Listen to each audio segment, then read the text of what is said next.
Hello everyone, welcome to our classes. हम लोग ancient history हम लोग स्टार्ट किए थे क्लास 6 का एनसीईआरटी। हम लोग चैप्टर 1 हम लोग कर रहे थे।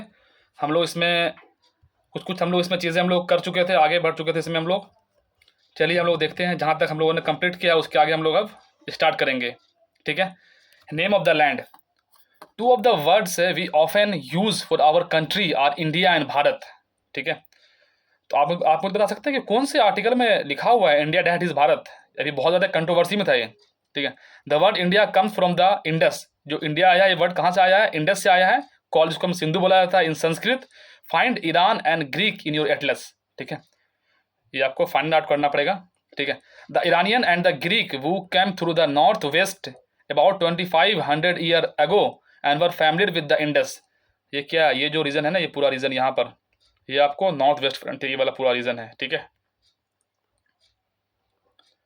अगर ये आप इंडिया मान लीजिए पूरा, तो ये जो पूरा रीजन है ना, ये वाला ना, जो ऊपर का जो रीजन है ये वाला पूरा, ये नॉर्थ वेस्ट फ्रंटियर रीजन है पूरा ये। ठीक है,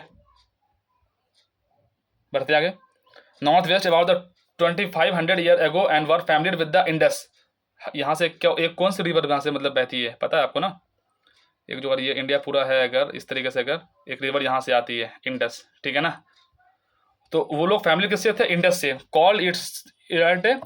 कॉल इट द हिंदूज और the Indus and the land of the east of the river. अगर मान लीजिए अगर रिवर बह रही है, जो इसका जो ईस्ट जो है, ठीक है, east of the river was call India, उसको इंडिया कहा जाता था। ठीक है। The name Bharat was used for a group of people who lived in the north waste. ठीक है, जो नॉर्थ वेस्ट में रहा करते थे उसने भारत यूज किया। एंड वो are mention in the Rigveda, जिसको जो कि जिसका बारे में ऋग्वेद में भी मेंशन है। The earliest composition in Sanskrit dated to about the 3500 year ago. Later it was used for the country. ठीक है। Finding out about the past. आप कैसे पता करेंगे कि मतलब पहले क्या चीज़ मतलब था, मतलब आप किस तरीके से मतलब आप उससे फाइंड आउट करेंगे? डेफिनेटली है कि आप इंस्क्रिप्शन से देखेंगे, आप उसको मॉन्यूमेंट से देखेंगे, कोई स्कॉलर ने बुक लिखा है, कोई क्वाइन है। ठीक है, तो ये सब आपको मीन्स पे लिखना है, ये सारी वर्ड। ठीक है, तो क्वाइन हो गया, इंस्क्रिप्शन हो गया, मैन्यूस्क्रिप्ट हो गया। ठीक है, ये सब बिल्कुल कोर है। मतलब आप यहाँ से आप मतलब आप इसको बता सकते हैं कि ये पहले आंसर मतलब कैसा रहा होगा। ठीक है, कोई पोट्री वगैरह हो गया। ठीक है, तो वो सब कुछ मतलब इंडिकेशन होता है। केव हो गया, केव पे जो पिक्चर बना होता है वो सारी चीज़ें हमें बता सकती है। There are several ways of finding out about the past. One is to search for and read books that were written long ago. There are called the manuscript. उसको हम क्या बोलते हैं? मैन्यूस्क्रिप्ट बोलते हैं। ठीक है, because they were written by the hand, वो हाथ से लिखा जाता था। This comes from the Latin word manu, meaning होता है hand. These word usually written on the palm leaf, जो कि पाम लीफ पे मतलब लिखा जाता था, और on the specially prepared bark of the tree known as birch birch which grown in the Himalayas. ठीक है, तो या तो पाम लीफ पे मतलब वो लिखा जाता था। ठीक है, इसको थोड़ा याद रखने वाली बात है। तो ये आपको मैन्यूस्क्रिप्ट हो गया। ठीक है, ये palm leaf manuscript was written about 1000 years ago. This palm leaf were cut into the pages and tied together to make books. To see a birch bark manuscript turn to page 37. ठीक है, अभी हम लोग देखेंगे। ठीक है, have survived often। अब इसमें क्या बताया गया? Over the years many manuscripts were eaten away by insect। उसे इंसेक्ट खा जाया करते थे। ठीक है, सम वर डिस्ट्रॉयड, कुछ उसमें से डिस्ट्रॉय हो गए। ठीक है, पानी आया इन सब से। बट मेनी हैव सर्वाइव्ड, उसमें तो बहुत सारे उसमें बच भी जाते थे। ठीक है, often preserved in temple and monasteries. This books deal with the all kinds of subject, जैसे कि रिलीजियस बिलीफ क्या था, उसका प्रैक्टिसेस क्या था, the lifes of the king क्या था, मेडिसिन था, साइंस कैसा था। Besides there were epics, poems, plays, ये सारी चीज़ें भी वहाँ पर हुआ करती थी। Many of these were written in Sanskrit, other were written in Prakrit languages use by the ordinary people. Prakrit language कौन यूज करते थे? Ordinary people. ये क्वेश्चन बहुत मतलब पूछा जाता है कि गुप्ता के टाइम में जो शूद्रास थे और जो विमेन थी वो कौन सी लैंग्वेज यूज करती थी? आप मुझे कॉमेंट सेक्शन में बताइए। ठीक है, and Tamil we can also study the inscription. अब इंस्क्रिप्शन क्या होता है? These are written on relatively hard surface. ये हार्ड सरफेस मतलब ये बेसिकली ये लिखा जाता था, क्या चीज़? इंस्क्रिप्शन। ठीक है, these are written on the relatively hard surface such as the stone और मेटल, स्टोन पे या फिर मेटल पर। ठीक है, sometime king got their order, जो मान ली किसी को, किंग को अगर कुछ अगर लिखवाना है, कोई महाराज हैं उन सब के बारे में कुछ बताना है तो वो अपने बारे में सब कुछ वहाँ पे लिखेगा, ठीक है, कि महाराजा पधार रहे हैं कुछ इस टाइप से, या फिर उसका कुछ ऑर्डर है कि अब कल से यहाँ पर कोई नहीं आएगा, ये पूरा ज़मीन जो है अब हमारा हो गया, कुछ इस टाइप का, ठीक है, क्योंकि वो राजा भाई वो कुछ भी लिख सकता है, ठीक है। या फिर उसको कुछ फॉलो करवाना हो, जैसे कि आज आप अगर हाईवे पे जाते हैं तो लिखा होता है कि आपकी गाड़ी की स्पीड 50 होनी चाहिए, 60 होनी चाहिए, आप लेफ्ट लीजिए राइट लीजिए, 200 किलोमीटर आगे दिल्ली है, फिर हरियाणा है, पंजाब है, तो इस टाइप का, ठीक है। बढ़ते हैं आगे। Such as the stone or metal, sometimes kings got their orders inscribed so that people could see, read and obey them. There are other kinds of inscription as well, where men and women including kings and queens record what they did. बिल्कुल ना, अब भाई राजा है तो वो अपने आप में सब कुछ बताएगा भाई ना। For example king often kept record of the victories in the battle.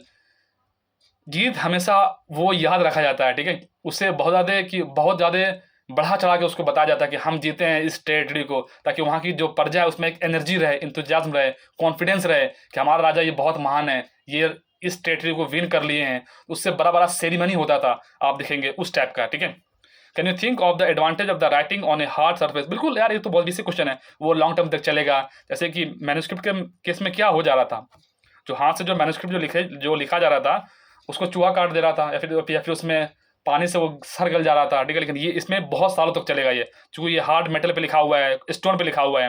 And what could have been the difficulties था भाई ना, इस पर ज़्यादा इसमें पैसा खर्च होगा, कॉमन पीपल के बारे में ज़्यादा नहीं लिखा जाएगा, ज़्यादा किंग के बारे में लिखा जाएगा, वो बायस होगा तो वो अपने बारे में ज़्यादा बेटर चीज़ लिखा देगा अगर, तो वो सारी चीज़ें हैं। और मैन्युस्क्रिप्ट में क्या है, कॉमन पीपल ही मतलब वहाँ पर लिखा जा सकता है, ठीक है।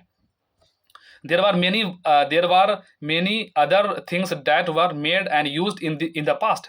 There were many other things that were made and used in the past. Those who study these objects को आर्कियोलॉजिस्ट हमसे कहते हैं, आर्कियोलॉजिस्ट बोलते हैं, जो उसको पढ़ते हैं हमसे क्या बोलते हैं, archaeologist. They study the remain of the buildings made of the stone, जो बिल्डिंग जो बने होते थे, ठीक, एंड ब्रिक्स से, painting and sculptures. They also explore and excavate, dig under the surface of the earth to find tools, weapons, pots, pans, ornaments and coins. Some of these objects may be made of stones. तो उन सब चीज़ों के बारे में जो archaeologist है, ठीक है, तो वो सब कुछ, जैसे कि ASI है, आर्कियोलॉजिकल सर्वे ऑफ इंडिया, ठीक है, आज भी ये बहुत ज़्यादा हर जगह डिगिंग करते रहते हैं, ठीक है, ताकि उनको पता चले कि कहाँ पर कौन सा सिविलाइजेशन वगैरह था। तो आप जाके पढ़िए आर्कियोलॉजिकल सर्वे ऑफ इंडिया, किसका फाउंडेशन कब हुआ, ये कौन सी मिनिस्ट्री में आता है, इसके पहले चेयरमैन कौन थे, अभी करंट चेयरमैन कौन है, ठीक है। बढ़ जाते आगे हम लोग। Object that are made of the hard impressible surface usually survive for a long time. बिल्कुल सी बात है ना, वो मैं आपको बता दिया हूँ, ठीक है। अब देखिए, left a port from the old city, port like this were the 4700 year ago, and old silver coin such as this one were use from the about 2500 year ago, ठीक है। आप अगर पटना में हैं, अगर आप, या फिर अगर आप दिल्ली में, अगर आप पटना में, तो पटना म्यूजियम जाइए आप, ठीक है, बहुत कुछ है वहाँ पर देखने के लिए, ठीक है। इंडस वैली का वहाँ पे एक दो शायद यक्षनी का वहाँ पर शायद फोटो भी है, हाँ वहाँ पे, और आपको बहुत सारे आपको क्वाइन वगैरह आपको दिखेगा, बहुत छोटा छोटा, ठीक है। तो archaeologist also look for the bones of animals, birds and fish to find out what people ate in the past, ठीक है। जो आर्कियोलॉजिस्ट है वो लुक करते हैं किसको, बोन ऑफ द एनिमल्स को, ठीक है, आखिर ये कौन से एनिमल का बोन्स है, बर्ड्स को और फिश को। To find out what people ate in the past, plant remain survive for more rarely if seeds of grain और piece of woods have been burned. मतलब कि जो प्लांट है वो सब भाई वो सब दिन कुछ ही महीनों में सब खत्म हो जाता है, ठीक है। लेकिन जैसे कि हड्डी वगैरह है, जो बोन्स है, वो काफ़ी दिनों तक मतलब वो सर्वाइव करता है, ठीक है। Do you think cloth is found frequently by the archaeologist? नहीं भाई, वो तो मतलब खत्म हो जाएगा ना, ठीक है। Historian that is scholar who study the past often use the word sources. तो बहुत इंपॉर्टेंट है सोर्सेज ऑफ हिस्ट्री। क्या है आपका सोर्सेज ऑफ हिस्ट्री, ठीक है, ये बहुत इंपॉर्टेंट है। Refer to the information found from the manuscript. किससे सोर्सेज क्या आपका, मैन्युस्क्रिप्ट है, इंस्क्रिप्शन है और आर्कियोलॉजी है। बोलो भाई, manuscript, inscription and archaeology. Sources क्या आपका, जरा इसको लिखना भाई, इसको ऐसा, ये मेंस पे पूछा जाता है कि बताओ कि आखिर सोर्सेज क्या क्या है आपका। तो सोर्सेज में 3 वर्ड आपको याद रखना है, ठीक है। पहला क्या है भाई, पहला क्या है, मैन्युस्क्रिप्ट, मैं आपको बता दिया हूँ, देखो MANUSCRIPTS, मैन्युस्क्रिप्ट।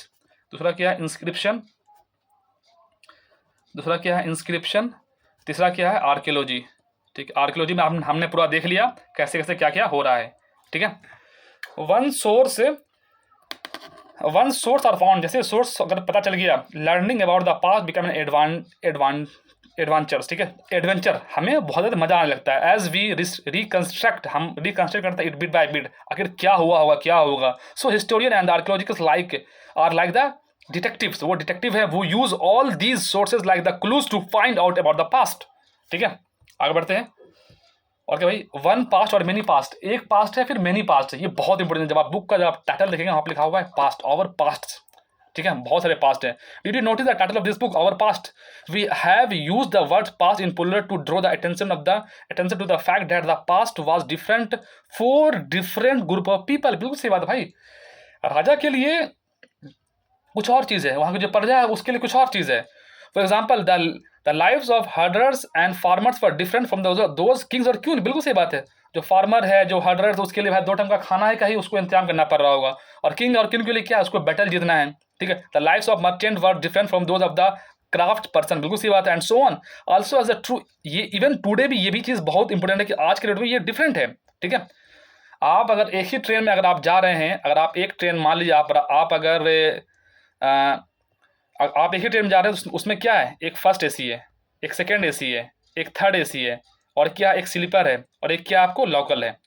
जो कि अगर आप लोकल में जा रहे हैं तो आपके लिए भाई अलग मजा है ना, आपको लगेगा भाई मतलब कि कितना बेकार हो रहा है, मतलब सब बिल्कुल मतलब कि आपको लगेगा कि मतलब सांस लिया मतलब लिया नहीं जा रहा है। स्लीपर में जाएंगे उससे थोड़ा बेटर होगा, थर्ड एसी में उससे बेटर, सेकेंड एसी में उससे बेटर, और फर्स्ट एसी में उससे ज़्यादा बेटर होगा। अगर आप एरोप्लेन जाएंगे इकोनॉमिक वाले में, उसमें और ज़्यादा बेटर है। ठीक है, तो ये सब क्या, ये सब चीज़ें आपको समझने के लिए है। ठीक है, मैं आपको बहुत इजीली एग्जांपल आपको समझा दिया हूँ।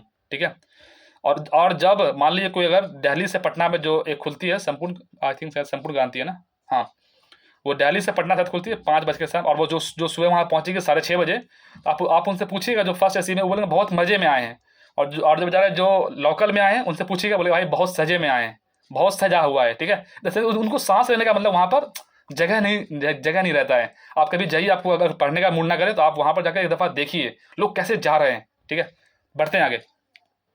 तो वो मेनी पास्ट है। So also true even today people follow different practice and custom in different parts of the country. For example today most people living in the Andaman islands get their own food by fishing. बिल्कुल सी बात है, आज हम लोग कपड़ा पहन रहे, वो कपड़ा नहीं पहन रहे, जैसे कि सेंटिनलीज ट्राइब है। ठीक है, बीच में बहुत ज़्यादा न्यूज़ में था। ठीक है, तो Andaman Nicobar Island get their food by fishing, hunting, and collecting forest produce. By contrast, most people living in the cities depend on the other for supplies of food. बिल्कुल सही बात है। Differences such as these existed in the past as well. ये past में भी ये चीज़ मतलब था। ठीक है, beside there is another kind of differences. We know a great deal about king and the battle they fought because they kept the record of their victories. Generally, ordinary people such as the hunter, fishing folk, gatherer, farmers or herders did not keep records of what they did. दूसरे वो क्या करते हैं उसके बारे में कुछ पता नहीं, लेकिन जो किंग जो किया है, बैटल जीता, वो सबका सब कुछ मेंशन आपको वहाँ पर होगा। ठीक है, farmer or the herders did not keep record on the what they did, while archaeology help us in to find out about their lives. उसके बारे में वो पता कर रहे हैं। There is a much that remains unknown. अभी भी बहुत सारा चीज़ होगा कि हम भी unknown है, अभी हमें उसके बारे में अभी हमें पता ही नहीं है। What do dates means? Date मतलब क्या होता है? If somebody asks you the date you will probably mention the day, month and years, 2000 and some things. These years are counted from the date generally assigned to the birth of Jesus Christ, founder of the Christianity. So the 2000 year and means, ये मैं आपको वही बताया था, ये क्या, ये 0 है जो उनके आगे आपको AD, और ये BC आपको लेक्चर फर्स्ट में आपको समझा दिया हूँ, ये वही चीज़ बताना चाह रहा है। बाकी ये भी सेम वही चीज़ है, बाकी आप इसमें आप देख सकते हैं इसको एल्सवेयर में। ठीक है, और बाकी आप इसमें क्वेश्चन को करिए थोड़ा सा। ठीक है, क्वेश्चन बहुत ज़्यादा, लेट्स रिकॉल बहुत इंपॉर्टेंट है। ठीक है, तो मगध क्या भाई फर्स्ट बिग किंगडम है। गारो हिल कहाँ है, हंटिंग एंड गैदरिंग के लिए था। इंडस एंड ईस्ट ट्रिब्यूटरी क्या है, द फर्स्ट सिटीज़ है। और गंगा वैली क्या है, सिटीज़ अबाउट 2500 ईयर एगो। और नर्मदा वैली क्या है, अर्ली एग्रीकल्चर। ठीक है, अब क्या list 1 major difference between the manuscript and inscription. मैं यहाँ पर 1 नहीं, आप मुझे 4 बताइए भाई फटाफट, मैन्युस्क्रिप्ट और इंस्क्रिप्शन में क्या होगा आंसर में। ठीक है, मैं आपको बता दिया हूँ बहुत अच्छे से। ठीक है, तो ये हो गया आपको, ये बहुत इंपॉर्टेंट है, कुछ चीज़ जो यहाँ से क्वेश्चन पूछा मतलब बन भी सकता है। The beginning of the agriculture क्या हुआ, 8000 ईयर एगो हुआ। फर्स्ट सिटीज़ हुआ जो इंडस थी वो आपको 4700 ईयर आपको पहले हुआ था। और जो गंगा जो है सिटी जो गंगा वैली के आसपास है वो मगध 2500 ईयर एगो आया, और जो प्रेजेंट आपको 2000 है। ठीक है, इसको आप थोड़ा समझिए, बहुत इंपॉर्टेंट है ये। तो दोस्तों ये चैप्टर 1 खत्म होता है। ठीक है, बाकी हम लोग मिलते हैं नेक्स्ट वीडियो में। अगर आपको वीडियो पसंद हुआ तो आपसे लाइक शेयर एंड सब्सक्राइब कर सकते हैं। बाकी आप मुझे बता सकते हैं कि मैं अपने लेक्चर में और न्यू क्या ऐड कर सकता हूँ। सो दोस्तों आज के लिए इतना ही है। Okay, take care and bye bye.